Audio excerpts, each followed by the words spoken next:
Bismillahirrahmanirrahim. Assalamualaikum warahmatullahi wabarakatuh. Perkenalkan, saya Ika Zulfa Safriati, mahasiswa Fakultas Tarbiyah dan Ilmu Keguruan IAIN Ponorogo, Manajemen Pendidikan Islam.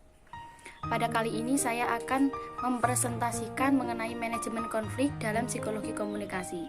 Video ini dibuat untuk memenuhi tugas mata kuliah psikologi komunikasi. Yang pertama yang akan kita bahas adalah mengenai psikologi komunikasi. Jadi, psikologi komunikasi adalah menguraikan dan mengendalikan mental dan perilaku. Kemudian, yang kedua, apa sih yang disebut manajemen konflik? Jadi, manajemen konflik adalah suatu cara atau proses seseorang atau langkah-langkah yang dilakukan seseorang untuk memperbaiki suatu perselisihan atau permasalahan dengan melakukan beberapa pendekatan. Kemudian, konflik dalam perspektif komunikasi itu terjadi akibat pelemparan peran yang tidak memuaskan antara komunikator satu dengan komunikator yang lain.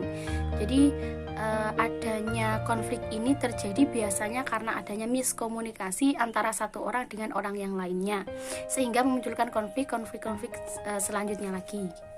Kemudian konflik itu bisa berbahaya karena adanya disfungsional atau tidak sesuai. Jadi yang harusnya seperti ini terjadinya seperti maka tidak sesuai. Kemudian yang selanjutnya adalah 3 jenis konflik dalam psikologi komunikasi. Yang pertama yaitu konflik mendekat-mendekat atau approach konflik. Jadi konflik mendekat ini adalah konflik di mana seseorang itu dihadapkan untuk memilih dalam waktu bersamaan 2 hal yang positif, 2 hal yang baik. Misalnya dalam di suatu restoran ini seseorang memilih disajikan 2 makanan seperti itu, disajikan 2 makanan yang sama-sama enaknya, sama-sama lezatnya. Kemudian orang ini suruh memilih salah satu di antara keduanya. Itu untuk konflik mendekat-mendekat atau approach konflik.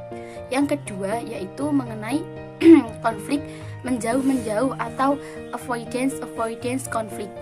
Nah, konflik ini adalah di mana keadaan seseorang ini disuruh memilih untuk dihadapkan 2 hal yang bersifat negatif atau bersifat buruk dalam waktu yang bersamaan. Misalnya, ada seorang mahasiswa yang mana akan mengikuti ujian akhir atau UAS katakanlah.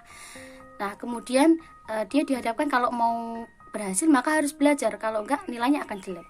Itu contoh konflik menjauh-menjauh. Yang terakhir yaitu adalah konflik mendekat-menjauh atau approach avoidance konflik. Jadi konflik ini adalah di mana seseorang ini dihadapkan dalam satu waktu itu memilih yang baik dan buruk atau positif negatif dalam satu waktu yang bersamaan. Misalnya, seseorang itu melihat ada restoran burger, yang mana restoran burger itu kan enak, tetapi dia melihat sisi lainnya lagi, kalau di restoran tersebut itu mahal.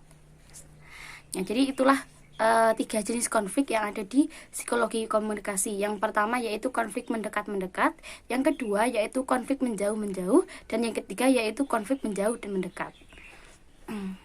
Demikianlah presentasi atau video yang dapat saya sampaikan. Apabila ada kurang lebihnya, saya mohon maaf yang sebesar-besarnya. Wabillahi taufiq wal hidayah, waridho wal inayah. Wassalamualaikum warahmatullahi wabarakatuh.